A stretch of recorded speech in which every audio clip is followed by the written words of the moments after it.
2 parents, 6 kids, 1 dog, a camper named Ruby, and a car named The Beast. Distance learning across the USA and interviewing interesting people we meet along the way. This is the Ruby Road Stage Tour Podcast. Hello, everybody, and welcome to this episode of the Ruby Road Stage Podcast Tour. I am Carmen Ventrucci, and I am joined today by Mr. Joe Graham, sales guy. That's what he told me to call him. So we are sitting here at our campground in beautiful Grapevine, Texas. I must say I am loving Texas so far. It's on the list of states I might be able to move to. You should. That is beside the point, though. So, Joe, tell us a little bit about yourself. Sure. I've had about 14 years in sales, mostly phone sales, stuff like that. Been doing business, that type of stuff. I do a little bit of writing, historical fiction. You know, typical entrepreneur type of person. Okay.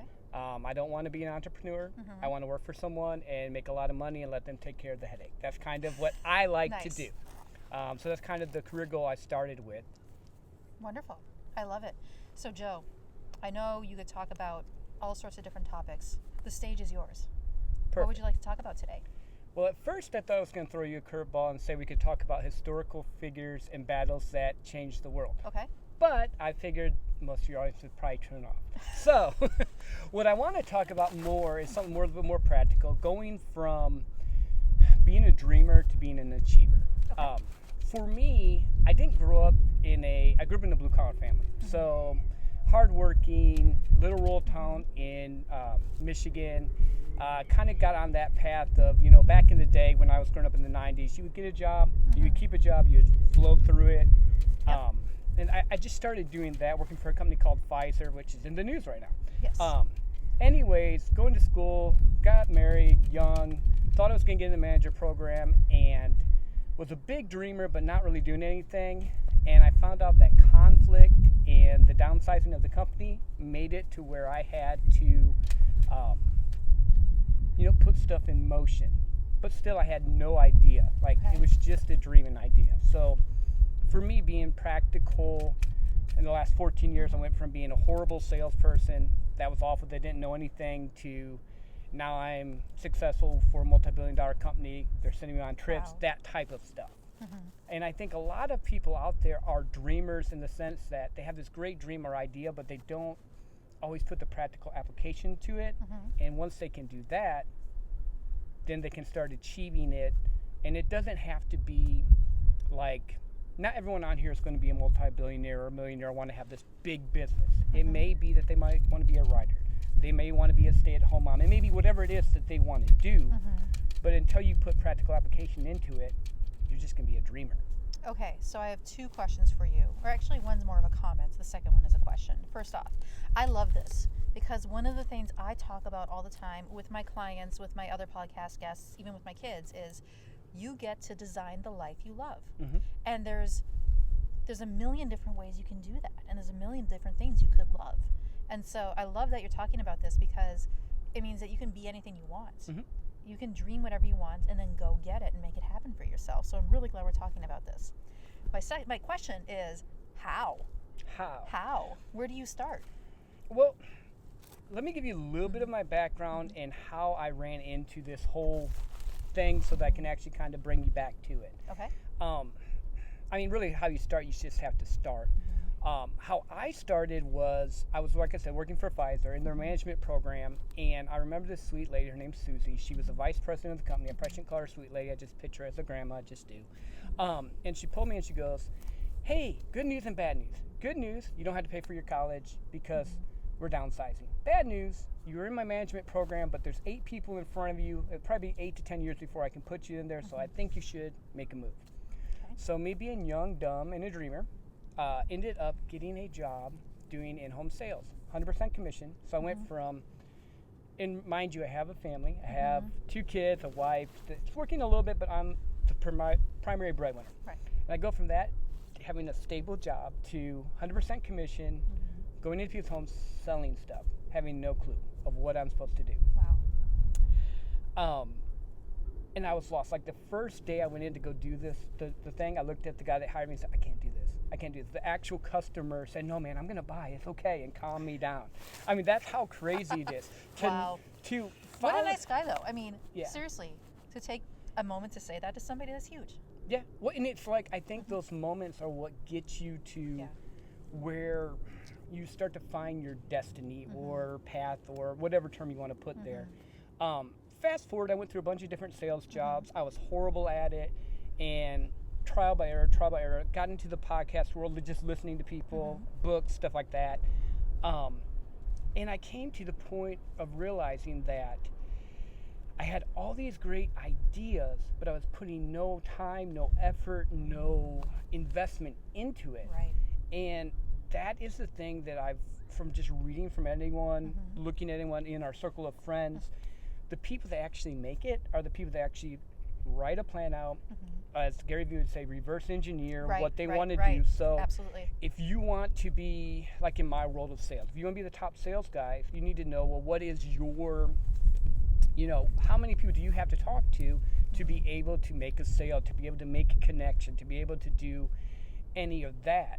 And going back to my kind of like story thing again, it's kind of wild because I went from doing in-home sales, we moved down here, and the market's totally different, to joining and helping a friend of mine do a startup, which is even crazier.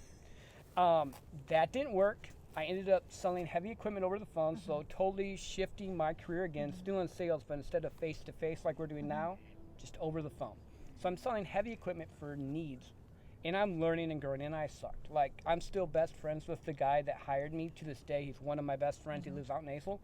But when it was, sometimes you help somebody, and sometimes somebody helps you, he was helping me. Gotcha. But during that time, I started to, like I said, get into podcasts, start reading books like, the typical ones everyone reads, probably 7 Habits of Highly Effective People. I've read so many books now, just remembering all of them. Yep. All those different things. So my mindset started to shift. Grant Cardone, I've heard him. So if you're a sales guy, Grant Cardone's kind of cool. If you're an entrepreneur, he might not be. Just depends on your thoughts on that. That's not a negative or positive. But I had to learn to embrace the no. So in any dream that you have, whether it's sales, a business, writing, whatever you do, you have to embrace the no. Embrace the no, the word N-O or K-N-O-W, no? The word N-O. N-O, like, no. That's my favorite word, by the way. No. Well, you're a mom. I use it a lot. No. No, it's just more of, don't be afraid of a no, because in a sales negotiation or in a negotiation at all, until you get to a no, you've not gotten to an objection. Well, if you haven't gotten to an objection, you haven't gotten to a problem. If you haven't gotten to a problem, you can't give them a solution. And in sales, you want to give solutions. So I like this. So no means objection, means problem, means you bring them value and solve their problem. Yes. Wonderful. I love it. Yep. And the thing that people forget is they get so caught up with, well, what do they think about me? But if you're doing sales, and I got a little bit more on the sales topic, if you're doing sales, it doesn't matter what they think about you. You're providing them a solution for their problem. You get that taken care of, you get paid. Yeah. Zig Ziglar talks about it all the time. Solve people's problems, you'll get paid. Exactly. But just to make it practical for anyone, whether you, because I do a little bit of writing on the side as well. So I write historical fiction for fun. It's just my little weirdness. But if I don't take time to write, I'll never get good at it. Yes. And I think a lot of people will sit there and they'll have this dream, but they'll never take those steps forward. They'll never go and maybe get a coach. They'll never go in. There's so much free stuff online. Yes, there is. Unbelievably free stuff. Like, I could, if I wanted to, and I don't, but if I wanted to become a hunter, I'm from up north. I don't like hunting, but if I wanted to become a hunter, I could go video, watch it, learn everything about it. Like, it's there. But you have to actually put time in each day. Structure your day as well. Yes. Thank you. So many good nuggets. Okay, so I could take this so many different directions. Let's talk about the free stuff versus hiring a coach. Let's talk about fast tracking your progress so you can achieve what you want to achieve sooner. Yep. Because yes, I spend time looking at free stuff online, and sometimes I click and sometimes I don't, and I have learned a few things. What I found was more successful for me is when I hire somebody who's already done it to help me fast track, to help me accelerate my results, and I get there sooner. Have you ever hired a coach? No. No. I have not hired a coach. But in my world, I've been mentored by a lot of people that in my sales career, what I would do was I didn't pay a coach in monetary value, but I did go and align myself with coaches and network with people and learn their skill set. So like when I was doing oil and gas, the number one guy was selling and selling and selling. I knew I didn't know what I was doing. I went from selling equipment, a need sale, to investments to the top 5%. So I went and found the top 2 guys in the department, and I, for lack of better words, ate dirt, humbled myself, and said, hey, what do I need to do? I'll take less if you train me. So there was an exchange of value. It just wasn't like I didn't like go out and like the hire point a is coach. though, I see your point. What I want people to understand out of the story is that he found help. He went to the top 2% of the sales guys, and they worked out a deal, and he found help because he knew that would accelerate his results. Yeah, well, and sometimes with coaches, it's not that. Sometimes it's monetary value, and sometimes it's you bring what value you can bring to them, and they'll bring it back to you. Because like in that world, getting people on the phone was hard, and I'm good at that. I'm good at finding people, getting people. Like I can connect with people pretty quick and just get them on. And your really pure closers in the sales world don't like to do that, just like to close. Right. So I got paid a percentage for bringing them deals and learning how they did it, to the point where one of the guys I closed, I sold $850,000 to him. And that's like huge. These are like multi-million-dollar people. So again, I had to learn a different skill set. And I agree with you. Coaches are great. Like I think, as you said, if you have something you really want to do and be, find the best person at it and find a way to connect with them. It may be they have a program that you can connect with. It may be that they have something that you can give because it's not their strength. It's just finding that connection. Right. Because you can fast track. You can definitely fast track. Absolutely. I mean, no matter what you want to do, chances are someone's figured it out already. You got to just figure out who figured it out, and then just follow their footsteps up that mountain they climbed. That's it. It's an oversimplification. It's true. But it works. It works. It works. Why try to build something again that you don't have to build? If you know, and again with the internet, you have networking and people even in our field that we know that if I have an issue with this, I can reach out to them. Precisely. So, I have a couple questions. So, a lot of people come to me, or I hear a lot of people out in the internet world, I'm afraid of sales. Sales feels dirty. They get that stereotypical used car salesman picture in their mind when they think of sales. Did you have that, and how did you get over it if you did? In the beginning, yes. Because again, I grew up from that blue collar, if you go get a car, they're going to treat you bad, that type of thing. And I literally had to figure out, if I'm going to do sales and be good at it, I need to make it about them. Right. And once I made it about the customer and how I could help them, and I would literally tell them, sir, ma'am, I can't help you. This company can help you. And I just shifted it to them. It made it to where I was able to overcome it. Nice. There are bad salespeople. There are good salespeople. It is what it is. But I mean, if sales it's a mental shift. We have friends that in the circle with that, and what you put in here and think about all the time will affect it. Yes. 100% affect it. 100%. What is the right mindset for sales? You've talked about mindset a lot. What is the right mindset for sales? Now we know we make it about them. What else? With mindset, you have to be, again, I love analogies, and good salesmen are storytellers. So I consider myself a wolf. Now that might sound weird, but for a mindset with sales, I may not be like the top line, and I don't care if you see me, but I'm going to take care of my pack and my team, and I'm going to go and pay the way in like a plan. So my mentality is not Wolf of Wall Street. It's not, though I do sales like that. Like I literally call people and I have to sell them on the phone. But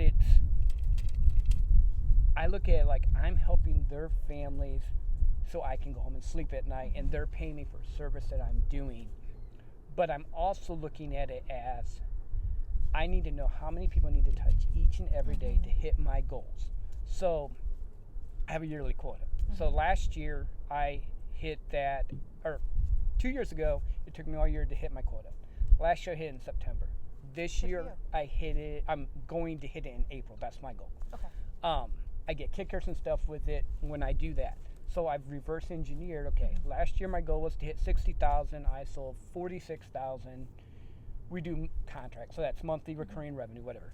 So what do I need to do? How many people do I need to touch? How many emails do I have to send out? What do I need to do to get there? And you need to just figure out, okay, if I talk to 100 people and I get 20 people that can say, hey, I'm interested, and I give 10 presentations, I'm going to get 2 sales. So that just means I just have to add it up now. Sales is simple. It really is. You just need to know your target audience, who you can help, and cut bait. If they're not your person, help them and cut bait. Like, you can't sell someone that doesn't want to be sold. No. You'll see these gurus and say that they can. Honestly, I've been doing sales for years. Cut bait. Find someone you can help. If it becomes about you helping others, and that, like, out of a heart of gratitude, or just, being able to help them meet a need, now it's like the universe aligns in a lot of ways, because you're not just, you've lost that whole sleazy car salesperson. I look at it like it's my own business, just without the overhead. Right. So I'm going to go and touch this person, help that person, and I sell internet. Everyone needs internet right now. Now, I sell a high-end internet, but that's what everyone needs now. Yeah. And I only sell it to business. So I know if I can't help them, I can say, well, hey, cool, this company will help you. I've done it on the phone. My boss gets mad every once in a while, but I'll tell them, no, this company's going to be better for you. But those people come back to me. Yeah. And then in sales, you have to follow up. You have to be willing to take no after no after no and find their timeline, find their place, and just follow up. Some deals I work on year, 2, 3 years, but if it's a big deal, it's worth it. It's worth it. I mean, what other industry, besides owning your own business, can you make $20,000, $30,000, $40,000 checks? Yeah. You can't. The only difference is I don't have to pay anyone else. So for me, that's why I like sales. Nice. So I want to go back to your first statement, that having the desire and then achieving that desire. What if people are watching and they say, I really don't know what I want? What I would do with that is I would tell them to first sit down and just write what you like. I mean, do you like to write? Do you like music? Do you like cooking? What is it you like? I'd go to your circle, people that you trust, successful people that you trust. Let me rephrase that, not the negative Nancys or the people in the world that are always going to complain, but people that you know are successful in your life, that you have a touch, and everyone has someone. They say, hey, what do you see in me? What do you think I would be good at? And I would just start there. Wonderful. I would add, I did this exercise for a leadership retreat once back when I was in the corporate world, and I had to reach out to a certain number of people and ask them to give me 5 words to describe me. And I was amazed at the responses. They were all extremely positive. I was flattered beyond belief. They definitely stroked my ego on that one. And it was really curious to see where the similarities were. So I'm going to, again, stroke my own ego. Basically, there was a lot of different words for I'm really smart. And a lot of different words for you have a lot of respect from people you work with. And everybody had their own vocabulary for it, but I was like, oh, I can use this. I can market this, and I know where to focus now. And so go ahead and do that. Ask those same people that Joe talked about for 5 words to describe you, and see what you get. You're going to be amazed. Yeah, and people, you don't understand, I think a lot of people don't understand that they have certain things that they're naturally talented at. Like, I was naturally talented at sales. I just didn't know because of where I grew up. I was a kid selling the candy bars and the school stuff because it was easy for me. There are certain things that you're just good at, and those things will come out, and then you can use those to help other people. Wonderful. So what do you do then? Okay, you know what you want. We know you have to go take action. You have to find somebody who's done it and have them, learn what you can from them, whether you hire them in an official capacity or you follow them on the internet or they mentor you. How do you check in? How do you know you're making progress? Well, and this is cliche-ish, but we overestimate what we can do in a year and underestimate what we can do in 10. I think you have to first write your plan. Second, you have to have key points or goals where you have success. It may be, for me, making 100 calls in a day or sending 100 emails out. Something that's trackable for whatever you're doing. Then you need to check in with the person, because if you have someone that's coaching you, if you're not having communication, they're not coaching you. It's just not helping. And then you look back over a year, over 2 years, over 3 years, and you can see those marks of, okay, did I increase my network? Did I make more money this year? Did I help more people? Whatever that is for you. And if you can see that moving forward, then you know you're on the right track. Now, if you're going down, then something needs to be adjusted. Good. Yeah, you always need those mile markers, or to know if you're on track or off track. And this is where, in my experience, a lot of people I've worked with and I've coached, people do kind of a bad job at what are those actions I'm going to do every day. It's not just post on social media. It's like, no, what specific verb are you going to perform? So in your case, you're like, I'm making 100 phone calls to this subset of people every day. Get as specific as you can and know what verb you are actually doing. Be very specific in your actions. That's where I see people make the mistake in their planning, is that they're just vague. Yeah. Well, and I take it even further. In the morning, and I did get this from Grant Cardone, I write my goals down. I write my daily goals, my yearly goals, and my monthly goals. So all of them. every Just day? write them down. Every Every day? Well, I try to every day. Okay. Again, I'm sure there's days I miss. Yes. But one of the things I try to do when I get up in the morning is I read for 10 minutes, something to get my mind positive, and I write my goals down for the day, and I rewrite them. And then I also reassess them. So these are not just random, oh, I'm going to be a billionaire by the time I'm 45. Right. Great, maybe. I'd like that, but that's not like a strategic goal. Whereas I'm going to sell 100,000 in multiple MMR, which is monthly recurring revenue, this year. That's my goal. So if I'm going to do that, then I'm going to need to make at least 100 calls a day. I'm going to need to make at least 100 emails. I'm going to have to do this, and then I just list it out. Yeah. And I do that with my writing too. So I'm like, okay, I'm going to schedule once a week, because if I don't, I'm going to miss it. I'm going to schedule once a week to take these 2 hours, and I'm going to write, because that's a fun thing for me to do, which is great. But if I don't schedule the time, being an atypical driven type of person, all these other pressures of being a dad, a husband, a friend, pull on it. You actually have to be very stingy with your time. That does not mean you can't help people. You just have to be very driven and stingy with what you want out of life, so that you can actually help people when they need it. That's why no is one of my favorite words. Yep. Because if you say no to something that's outside of your priorities, things just get easier. It's simple as saying, no, sorry, can't do that play date. I mean, we said no. I mean, taking this trip, we said no to, like, all right, things are shut down back home. We're just saying no, and we're going to go on and have some fun on this trip and meet awesome people like Joe. Yeah, which I love. I love that you guys are doing the trip and the travel. We just went to Hawaii and visited a friend, same thing, just to get love away. It. I love Hawaii. Me too. Okay.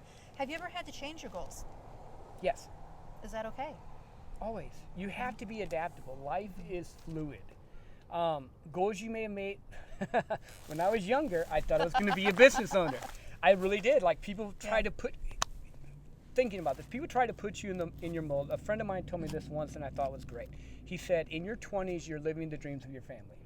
In your 30s, you start to question that, and you hit those crazy, what is it really I'm doing? By the time you're 40, you either have decided to make a move and change, or you give up and you have nothing. And I think you just get stuck in that little bubble. Yeah. And I think that you have to be open enough to reassess what you're doing on a daily, not a daily, but even a monthly, yearly basis. Because like I said, when I was younger, I thought I was going to be a businessman. Yeah. And then as I got into it more, I'm like, I'm really good at this. This niche works for me. This other stuff, I don't want to do paperwork. I don't want to do this extra stuff. Can I? Yes. And to build certain things and to get to certain points, do you have to do stuff sometimes? Yes. Just like as a father, when my kids had diapers that needed to change, I didn't want to change them, but I changed them because sometimes you had to take it and, Because dealing with the aftermath of that is worse. Yes. Yes. Sometimes I hear from people that they're afraid to change their goals because it admits they can't do it or defeat or failure or something. And I say, no. When you create a goal, you might not know what you don't know yet. And a plan, by definition, is wrong. Something will change. So give yourself permission to pivot and be flexible and change things, or just let go of it if it doesn't. You find out it doesn't serve you, and that's okay. A lot of people forget that they can change their goals. Well, you change every 7 years. Your friends change, your life changes. Statistically, your whole world where you're at. 10 years ago, I lived in Michigan. I did not like Michigan, and I thought I was going to live there for the rest of my life. Then on a whim, we moved to Texas. Yeah. And we've been here 10 years. And who knows? 10 years from now, we may be talking somewhere else. So, Joe, any final words? Anything we haven't talked about? This is a great episode, by the way. Thank you so much for being here. Thank you for having me. First time I've done the face-to-face type of one. I've done a few of the other ways. I like it. Just be you. Find your goals, find your dreams, find your passions, and chase that. You got one trip around the sun. You might as well enjoy it. And don't let other people create your world for you. They'll make it too small. Joe, I appreciate you being here. Where can people find you? Because I know they're going to want more of you. Sure. I have a blog. Now, it's more of my writing, but it's Life is Seasons at WordPress.com. You can find me on Instagram at jgrahamstoryteller. Like I said, I like to tell stories. And then my Facebook page is Joseph Graham. I'm the guy with the bow tie. I know I'm wearing a flannel now. On that page, I have a bow tie. Yeah, come check it out. And I did actually start a podcast. It's called No Story Left Untold. A little bit about the historical fiction, and a little bit of it's just me spitfiring around my fire pit, thoughts of the day, life stuff. I love it. I like this casual podcasting thing. I like flannels and comfy sweatshirts. I've lived long enough to not have to wear a suit and tie all the time anymore. This is Carmen Ventrucci with the Ruby Road Stage Tour podcast. That is my dog Bodie, video bombing and podcast bombing the end of the show. Thank you so much for joining us this episode. Be sure to tune in, catch the next one. We'll see you then. So we're going to take a quick pause and edit this out because that keeps doing that. I forgot to put my phone on Do Not Disturb. Oh, sorry. So I am going to do that because someone just texted me and it was like, all right. I made that mistake once. I just made it again. Oops. All right. Okay. So, what is agreed? That's what That's good. A lot of people feel some people. I'm going to rephrase that. I'm going to edit that out. That was a little blooper. I like wide open spaces. That's why I'm liking Texas. There's elbow room here. Yes. There's elbow room, and Lord knows, with a camper of 8 people, I need a little elbow room. You're brave. Yeah. Guys, shh. We're filming a podcast right now. Mom, when did he get here? When you were at the playground. I did. That's Joe. This Hello. is Tristan. How are you? Oh. Hey, buddy. Hi. They're huggers too. Oh, totally cool. My family's huggers. No biggie. Hello, how are you? We're going to have a talk about hugging strangers later. Yes, that's true. That is true. I know he's not a stranger. Okay. If you know him, he's not a stranger. Okay. That's Sloan. Hello. Oh, that was Sophia. That one's Sloan. Hello, how are you? Hey, careful, careful. Microphone. Oh. Come on, Okay, inside real quick. Come on. Go inside real quick. Hey guys, thanks for joining us on this episode of the Ruby Road. Make sure to click that subscribe button, turn on the notifications, and leave a thumbs up. Share it with your family and friends. Be part of our adventure. We'll see you in the next episode. Bye.